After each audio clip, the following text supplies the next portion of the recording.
नहीं। एक देश की तरह अपने खिलाफ जो भी बोल रहा है उसके खिलाफ ट्रीटमेंट युद्ध के रूप में दे दिया जाए, जो कि करता है इजराइल। इजराइल 7 फ्रंट पर युद्ध लड़ता है। ऐसे में बड़ा सवाल हमारे देश के लिए फिलहाल यह है कि भारत बांग्लादेश पर हमला क्यों नहीं कर देता, पहला प्रश्न। दूसरा, बांग्लादेश के लिए बांग्लादेश पर हमले के लिए तैयार भी हैं कि नहीं है हम। ऐसे में हम बात ये सवाल क्यों उठा रहे हैं कि हम हमले के लिए तैयार हैं कि नहीं, क्योंकि बांग्लादेश के साथ इन दिनों पाकिस्तान और चीन आ रखे हैं। तो क्या हम वाकई में चाहते हुए भी बांग्लादेश पर हमला कर नहीं पा रहे हैं क्या? तो बड़े सवाल हैं। क्या भारत को बांग्लादेश पर हमला कर देना चाहिए? एक साथ कई विषय हैं जिनको आज के सेशन में हम डिस्कस करेंगे। ऐसी स्थिति क्यों उत्पन्न हुई? जैसा कि आप सभी जानते हैं, जुलाई 2024 से लेकर अब तक लगभग 1.5 साल हो चला है, बांग्लादेश में भारत के खिलाफ अभी तक माहौल शांत नहीं हुआ है।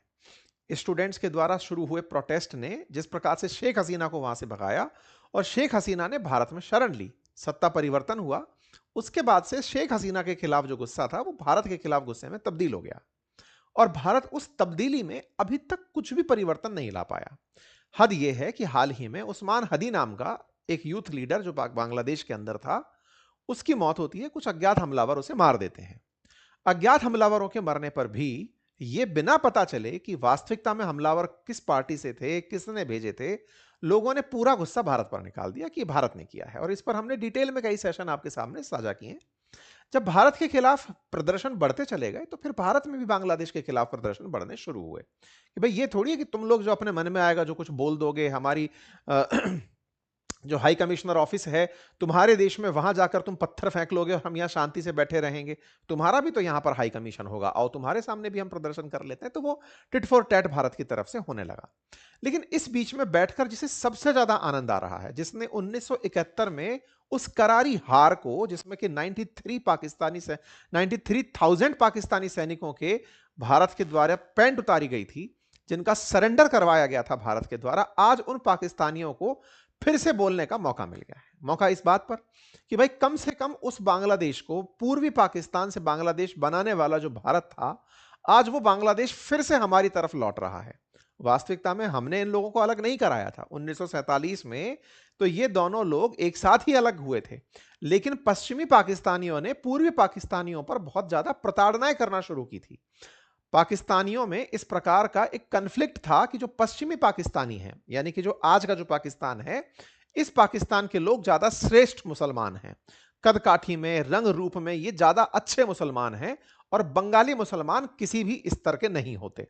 इस प्रकार से इन लोगों के बीच की जो हेट्रेड थी, उसी के चलते मुजीबुर रहमान ने बंगाली मुसलमानों का प्रतिनिधित्व किया था और उनके लिए मांगे रखी थी कि पूरे बांग्लादेश में, पूरे पाकिस्तान में हमें रिप्रेजेंटेशन दो, संसद के अंदर हमें भी सरकार चलाने का मौका दो।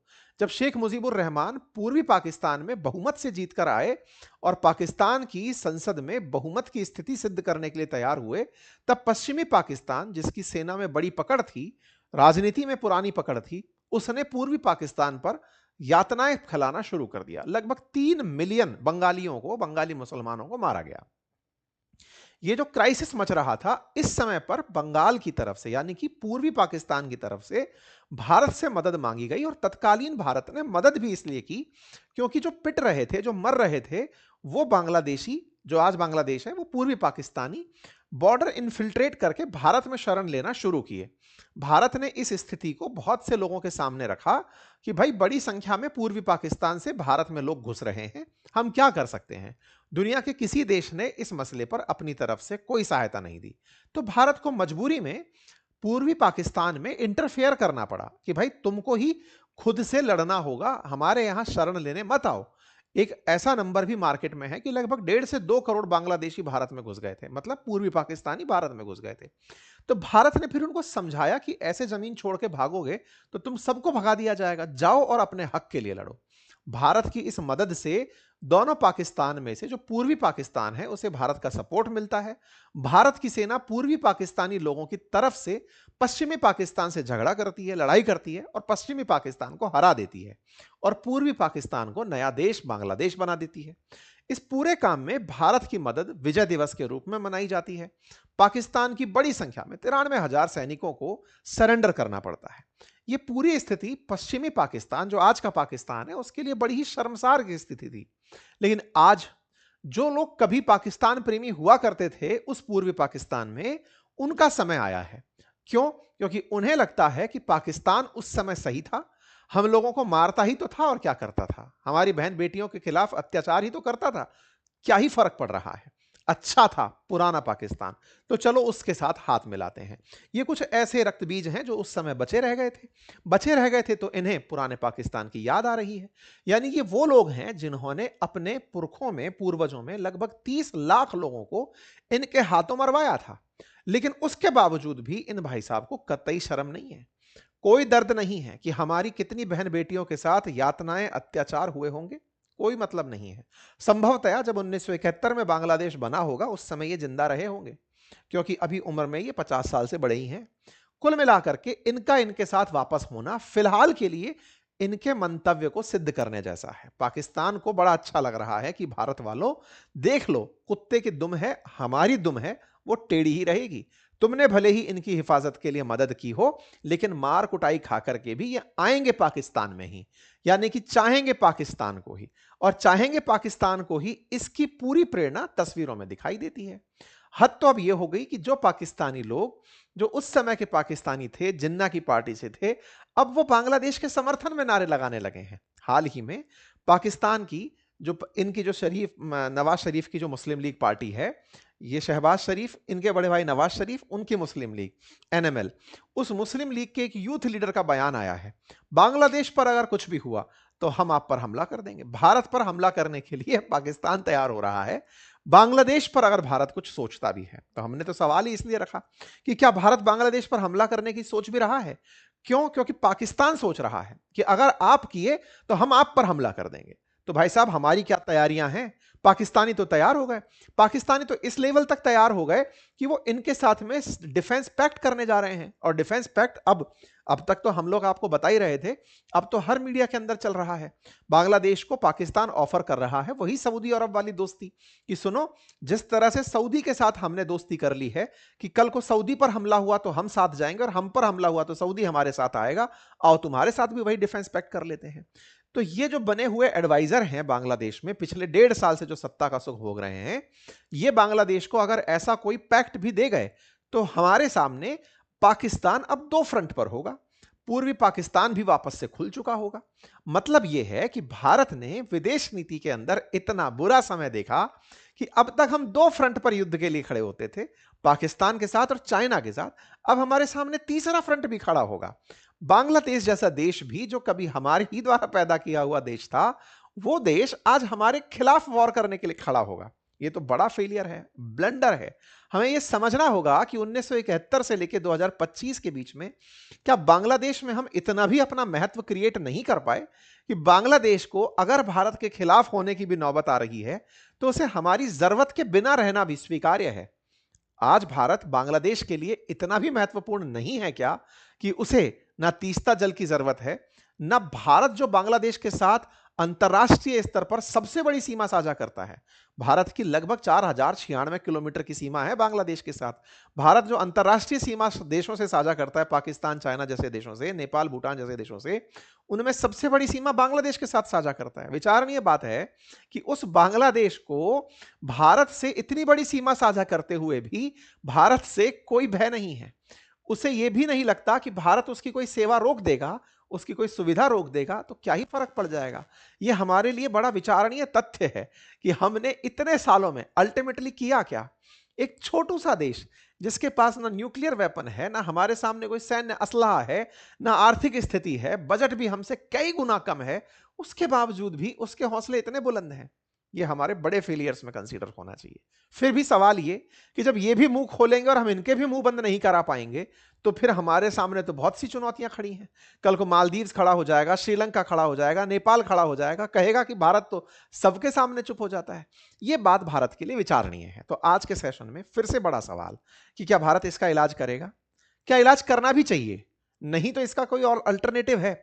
और तो और क्या हम तैयार भी हैं? तैयार होने की बात इसलिए क्योंकि अब तो हमें भी इंटरनल सूत्रों से यह पता होगा कि इनसे जंग शुरू होते ही पाकिस्तान फायर ओपन करेगा। और बांग्लादेश में जिस तरह की उठापटक चल रही है, कट्टरपंथ जिस तरह का बढ़ता चला जा रहा है, वैसे में ही पाकिस्तान की सत्तारूढ़ पार्टी के यूथ विंग के एक नेता का भारत के खिलाफ बयान आ जाता है।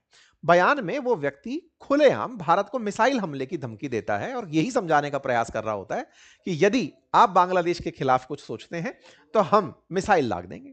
वीडियो में बढ़िया गीदड़ भभकी देता हुआ दिखता है और कहता है कि ये जो अखंड भारत वाली विचारधारा है ना, भारत को ये छोड़नी होगी। अखंड भारत की कौन सी विचारधारा? जिसमें भारत, पाकिस्तान, बांग्लादेश इन सबको अपना हिस्सा मानता है। ऐसे ही बयान इन छोटे मोटे चिलगोजों के द्वारा भी दिए गए जिन्होंने कभी शेख हसीना की सत्ता पलटा दी। इनसे कई गुना बढ़िया तो हमारी यूनिवर्सिटीज के अंदर छात्र नेता हैं, और उन छात्र नेताओं ने बढ़िया अच्छी राजनीति की है, देश की राजनीति में कंट्रीब्यूट किया है। मैं तो मानता हूं कि हमारे राज्य के जो यूथ लीडर्स हैं, जो यूनिवर्सिटीज के छात्र हैं, वो इनसे बड़े फायर ब्रांड हैं।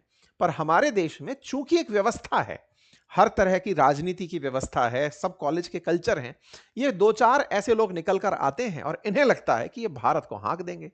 मजेदार बात तो ये है, ये वही वाली स्थिति है कि भारत 140 करोड़ का कुछ लाख पॉपुलेशन वाला मालदीव्स भी भारत के खिलाफ जब कुछ बोलता था तो हमारे यहां तो बड़ी चर्चा हो जाती थी कि यार इसकी हिम्मत कैसे। सरप्राइज तो वही होगा ना, हाथी पर बैठा ही तो व्यक्ति सरप्राइज होगा कि यार ये कुत्ता भौंक कैसे रहा है, अब ये बिल्ली और पिल्ले भी पीछे पीछे दौड़ कैसे रहे। तो फिलहाल भारत में बांग्लादेश को लेकर के जो भाव है वो यही है कि ये भी। तो ऐसी स्थिति में पाकिस्तान को बड़ा आनंद इस बात पर आ रहा है, क्योंकि पाकिस्तान की भारत से तो राइवलरी तगड़ी है। इतनी बेइज्जती की 93,000 पाकिस्तानी सैनिकों की अगर पेंटे उतरवा दी गई थी तो पाकिस्तानियों में तो शर्म होगी ना। पाकिस्तानी उस गिल्ट से बाहर निकलने के लिए तरह तरह के हथकंडे अपना रहे हैं। बांग्लादेश से ही वो शर्म को वापस लाना चाहते हैं। वो चाहते हैं कि बांग्लादेश में भारत के विरोध में पूरी तरह से भारत विरोधी सारे कैंप चालू हो जाएं, बांग्लादेशी लोग नफरत करने लगे भारत से, भारत को एक और मोर्चा साधने में दिक्कत आने लगे। भारत की सेना अब 3 फ्रंट वॉर के लिए तैयार रहे, पहले 2 फ्रंट के लिए, फिर उसके बाद तीसरे फ्रंट के लिए तैयार रहे। और देखने वाली बात है, 47 में हमारे लिए दुश्मन केवल पाकिस्तान था, 62 में हमारे लिए चीन बना, और अब आते आते बांग्लादेश बन गया है। और ऐसी स्थिति में ये स्थितियां बन रही हैं, इसको बकायदा इस्लामिक कट्टरपंथियों के माध्यम से पाकिस्तान बांग्लादेश में धकेल रहा है। ये लश्कर ए तैयबा के एक क्लोज अलाय हैं, जिन पर हमने पहले भी सेशन किया था कि ये बांग्लादेश में आए हैं भड़काऊ बयान देने के लिए। उनका वीडियो बाहर आ गया है और ये बढ़िया चिल्ला चिल्ला करके पता नहीं क्या ही खा करके बके जाले जा रहे हैं। कट्टरपंथियों की तरफ से प्रवचन इस बात के हैं कि बस हम एक हो गए तो इन सबको मिटा देंगे। ये धर्म के नाम पर एक किए चल रहे हैं। हमारे देश को सेक्युलर कंट्री होने का जो गर्व है उसको ये गरिया रहे हैं और कह करके यही कि अल्टीमेटली तो हमारा धर्म ही है जो राज करेगा, सेक्युलर लोगों का तो क्या ही पता है। तो भाई साहब, कुल मिलाकर के बांग्लादेश में बढ़िया पाकिस्तान खेती करने लग रहा है, उन सोच के और उन जमात के लोगों को मोटिवेट कर रहा है जो कभी 1971 के अंदर दबे रह गए थे, जो थोड़े भी पाकिस्तान के चाहने वाले लोग कट्टरपंथी थे, जो महिलाओं के शासन से कुंठित थे, क्योंकि कभी शेख हसीना तो कभी खालिदा जिया जैसे प्रधानमंत्री बांग्लादेश में रहे। तो वो जो अंदर मानसिकता भरे बैठे हुए बांग्लादेशी थे कि हमारे ऊपर महिलाओं ने शासन कैसे कर लिया, हमें तो एक ही पुरुष मिला जिसका नाम मोहम्मद यूनुस है, अब इसी के ही हम सीप सलाहकार बनकर के शासन करवाएंगे, वो लोग इस तरह भारत विरोध में बयान दिलवा रहे हैं। भारत के विरोध में बयान को बांग्लादेशी कुछ पढ़े लिखे जो लोग हैं वो भी ढूंढ ही रहे हैं कि ये चल क्या रहा है। हद तो ये है कि पाकिस्तान के जो संस्थापक रहे मोहम्मद अली जिन्ना, जिन्होंने भारत का विभाजन करवाया, उनकी बर्थडे मनाई जा रही है। बांग्लादेश में इस बात की खुशी मनाई जा रही है कि हमारे तो अब्बा असल में वो थे और वास्तविकता भी थे। पूर्वी पाकिस्तान को पाकिस्तान नाम दिलवाने वाले तो वही रहे होंगे। मतलब ये लोग अब पूरी तरह से उस बैक टू पवेलियन मोड में जा चुके हैं और इसको हमारे देश के अंदर भी बहुत से लोग अब चर्चा का विषय बना रहे हैं। एक ऐसे ही foreign affair expert Sushant Sareen का भी वीडियो बाहर आ रहा है जिसमें वो कह रहे हैं कि Bangladesh back to Pakistan route पर चल रहा है, कि चलो भाई हम तो पुराने ही अच्छे थे। कुल मिलाकर भारत के लिए एक सोचने का विषय यह है कि बांग्लादेश भारत के लिए चुनौती ज्यादा है, भारत के लिए एक फैला हुआ रायता है, भारत को खुद की विदेश नीति पर सोचने का मौका है, या फिर वाकई में हमें इसे पाकिस्तान और चाइना जैसा ट्रीटमेंट देना है। ये इस समय वाकई में हमारे देश के बड़े लोगों को, नीति निर्धारकों को सोचना पड़ रहा होगा, क्योंकि यह तो सत्य है कि भारत पाकिस्तान के साथ युद्ध कर चुका, चाइना के साथ युद्ध कर चुका, अब ये जो थर्ड फ्रंट है इसका युद्ध होना बाकी है। इसके युद्ध में पाकिस्तान ने जितनी बार भारत से युद्ध किया है, भारत से हमेशा मुंह की खानी पड़ी है। लेकिन चाइना 1962 में हमसे एज ले गया। ऐसे में पाकिस्तान को चाइना की सरपरस्ती में रहना पसंद आया। यही कारण है कि पाकिस्तान चाइना के अधीन रहते हुए भारत के अंदर इन्फिल्ट्रेशन करना और बांग्लादेश के अंदर अपनी नीतियों को फैलाना, ये दोनों काम कर रहा है। पाकिस्तानी लोग इस बात की खुशी मनाते हैं कि देखो, चाइना ने भारत को सब तरफ से, बंदरगाहों के माध्यम से, ग्वादार पोर्ट के माध्यम से, जिबूती के अंदर, तंजानिया में, श्रीलंका में, सब तरफ से भारत को स्ट्रिंग ऑफ पर्ल बनाकर घेर लिया है। पाकिस्तानियों को बड़ी खुशी होती है कि अगर भारत को बांग्लादेश से भी चुनौती मिल जाती है तो इनकी सेना तो चाइना और पाकिस्तान से लड़ने के लिए ट्रेन है। बांग्लादेश के साथ तो इनकी बहुत अच्छी मित्रता थी, इतनी मित्रता थी कि बहुत सी जगह पोरस बॉर्डर्स थे, बढ़िया लोग इधर से उधर आ सकते थे, बकायदा सब्जी मंडियां लगती थी, इधर की सब्जी उधर बिक रही है, उधर की इधर बिक रही है, हाट बाजार जैसे हाल थे। तो ऐसे में बड़ा सवाल यह है कि भारत को आने वाले समय में क्या करना है।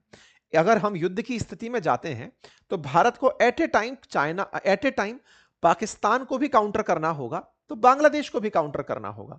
यह स्थिति 1971 से पहले वाली स्थिति फिर से बनने की स्थिति आ रही है और ऐसे में हमारे देश में हथियारों की खपत बढ़ेगी, हमें यह समझने की आवश्यकता है। और अगर भारत एकदम एक्सट्रीम एंड पर ही चला जाता है, यह बिल्कुल वो स्थिति है। कोई सवाल पूछे कि बांग्लादेश ने अभी कर ही क्या दिया है, बोले साहब भारत के खिलाफ इतना गंदा माहौल तो बना रखा है उसने। हम अंतरराष्ट्रीय स्तर पर अभी तक बांग्लादेश के खिलाफ कोई प्रेशर ही क्रिएट नहीं करवा पाए हैं। यह तो भारत की नीतियों में बड़े सोचने का विषय बन जाता है। अगर भारत बांग्लादेश को चुप नहीं करा पा रहा है तो कोई एक्शन क्यों नहीं ले लेता है। बोले डर इस बात का है कि अगर हम इस पर एक्शन लेने निकले तो यहां पर बैठी सरकार तो अमेरिका के द्वारा बिठाई हुई सरकार है और अमेरिका द्वारा बिठाई सरकार के खिलाफ भारत कोई एक्शन लेता है तो पहले ही हमने चाइना को, पाकिस्तान को दुश्मन बनाकर बिठाया है, ये नया दुश्मन हो जाएगा और हम उधर से अमेरिका की भी दुश्मनी ले लेंगे। तो भारत के लिए तो इस समय सोच में ही बड़ा मंथन चल रहा है कि हम इसका इलाज करें तो करें क्या। भारत में तो बड़ी मांग उठ रही है और वो मांग इस बात की है कि साहब कुछ मत करो, रंगपुर कॉरिडोर को सीधा करके ये जो चिकन नेक जो इतिहास में पढ़ाते हो इसको चौड़ी कर दो, उठा दो, इसको पूरा की पूरा साफ करके एक कर दो और पूर्वोत्तर को बीच तक पहुंचा दो। और बीच तक पहुंचाने के लिए इनका जो चिटागोंग है उसको साथ में लो और यहीं से सीधा सीधा बंगाल खाड़ी में पूर्वोत्तर भारत को जोड़ दो, हमेशा की चिंता खत्म। लेकिन सवाल यह है कि भारत ऐसा करने की सोच भी रहा है। अगर हम बात करें कि सामर्थ्य है या नहीं तो उसमें तो हम इनसे फर्दर बहुत बहुत आगे हैं, लेकिन वास्तविकता में इसकी जरूरत भी हम महसूस कर रहे हैं कि नहीं। क्या हमको इनके बयान केवल राजनीतिक बयान ही लग रहे हैं कि अरे अपोजिशन में जैसे बैठे लोग बयान देते हैं, दे रहे हैं ये लोग भी देने, तो इस बात पर उग्र होने की क्या आवश्यकता है। लेकिन हमारे उग्र ना होने पर और हमारे ठंडे रह जाने पर अगर ये पाकिस्तान के इतने करीब चला जाता है कि कल को यदि ये भारत के खिलाफ अपनी जमीन का इस्तेमाल भी होने दे और हमें साल भर बाद रियलाइज हो कि हमें बांग्लादेश पर हमला करना पड़ेगा, इसके अंदर बने हुए जो आतंकी अड्डे हैं उनको टारगेट करना पड़ेगा और हम बैठकर हाथ पे हाथ धरे बैठे रहें कि अरे पहले ही कर लिया होता तो सही रहता। ये सारे प्रश्न हैं जो इस समय विदेश नीति के जो जानकार हैं और जो भारत की नीति निर्धारक हैं उनके जहन में चल रहे हैं कि इलाज क्या है इसका। और इलाज में भारत ने जब इतने साल तक बांग्लादेश के साथ, शेख हसीना के साथ मिलकर काम किया है, तो 1.5 साल में भारत के पास जब से शेख हसीना है उनसे कोई भी लीड निकाल के क्या हम बांग्लादेश में कोई भी ऐसा सिंपैथाइजर नहीं ढूंढ पाए जो शेख हसीना के समर्थन में या भारत के समर्थन में बांग्लादेश के अंदर ये जो कट्टरपंथी काम कर रहे हैं उनके खिलाफ जनता को एक कर पाए। अगर चाइना ने या फिर अमेरिका ने या पाकिस्तान ने बांग्लादेश में भारत के खिलाफ ये माहौल बनाया है तो हमारे पास तो शेख हसीना खुद इन पर्सन यहां बैठी हैं। उनसे पूछ करके क्या बांग्लादेश के हमारे पास राज नहीं है क्या? क्या हम उनसे नहीं पूछ सकते कि बता भाई इसकी कौन सी नस दबाई जाए? क्या इतने बड़े पद पर रहने वाली महिला के पास इस देश की रणनीतियों के बारे में कोई जानकारी नहीं है? अगर है तो उनसे पूछा जाए कि बताओ साहब क्या करें, ये तुम्हारे चक्कर में हमारे लिए नासूर बन रहा है, हम कुछ कर नहीं पा रहे क्योंकि तुम्हें यहां रख के बैठे हैं। तो ये सब तमाम बातें हैं जो सवाल के बीच रूप में निकल कर आती हैं। रही बात चाइना की, चाइना के केस में अगर बात की जाए तो चाइना क्या भारत से युद्ध करने की तैयारी रखता है अगर हम बांग्लादेश के साथ झगड़ा करते हैं? तो देखो चाइना फिलहाल युद्ध नहीं करेगा, ये मैं नहीं कह रहा हूं। असल मायने में अमेरिका के अंदर एक डिफेंस रिपोर्ट जाती है, यूनाइटेड स्टेट्स के अंदर डिपार्टमेंट ऑफ वॉर जो है ना, जो डिफेंस डिपार्टमेंट हुआ करता था आजकल उसको डिपार्टमेंट ऑफ वॉर कहते हैं। उसने हाल ही में एक लाइन अपनी एक रिपोर्ट निकाली है और उस रिपोर्ट का मानना यह है कि चाइना चाहता है कि भारत और अमेरिका के बीच में जो इन दिनों संबंधों में खटास आई है उसको वो कैपिटलाइज कर ले, उसके बदले वो धंधा कर ले जाए, पैसे कमा ले जाए। ये कौन चाहता है? चाइना चाहता है। ये हम नहीं बोल रहे, ये अमेरिका बोल रहा है। अमेरिका बोल रहा है कि भारत से जो हम दूरी बनाकर बैठे हैं उसको वो फायदे में बदलने की बात करता है। अल्टीमेटली है तो व्यापारी, तो ये व्यापार करेगा भारत के साथ और व्यापार करेगा चाइना, पाकिस्तान और बांग्लादेश के साथ। कैसा व्यापार? बांग्लादेश को हथियार बेच लेगा, जैसे ऑपरेशन सिंदूर के समय पर चाइना ने पाकिस्तान को हथियार बेचे, राफेल के खिलाफ फेक प्रोपेगेंडा चलाया, प्रोपेगेंडा में पाकिस्तानियों को बढ़त में दिखा दिया कि साहब देखो इन्होंने तो इतने राफेल गिरा दिए। ये सारे काम कर लेगा, डायरेक्ट फ्रंट पर वार नहीं लड़ेगा। क्यों नहीं लड़ेगा? क्योंकि उसे पता है भारत एक बड़ा बाजार है और उससे मैं सामान बेचकर पैसे कमा सकता हूं, तो हथियार बेचने की जरूरत क्या है? हथियार वो चाइना, बांग्लादेश को और पाकिस्तान को बेचना चाहेगा। ऐसा मैं किस तर्क पर कह रहा हूं? तो पिछले ही महीने की खबर आप देख लें, बांग्लादेश चाइना से J-10 का जो फाइटर जेट है वो लेने की तैयारी कर रहा है।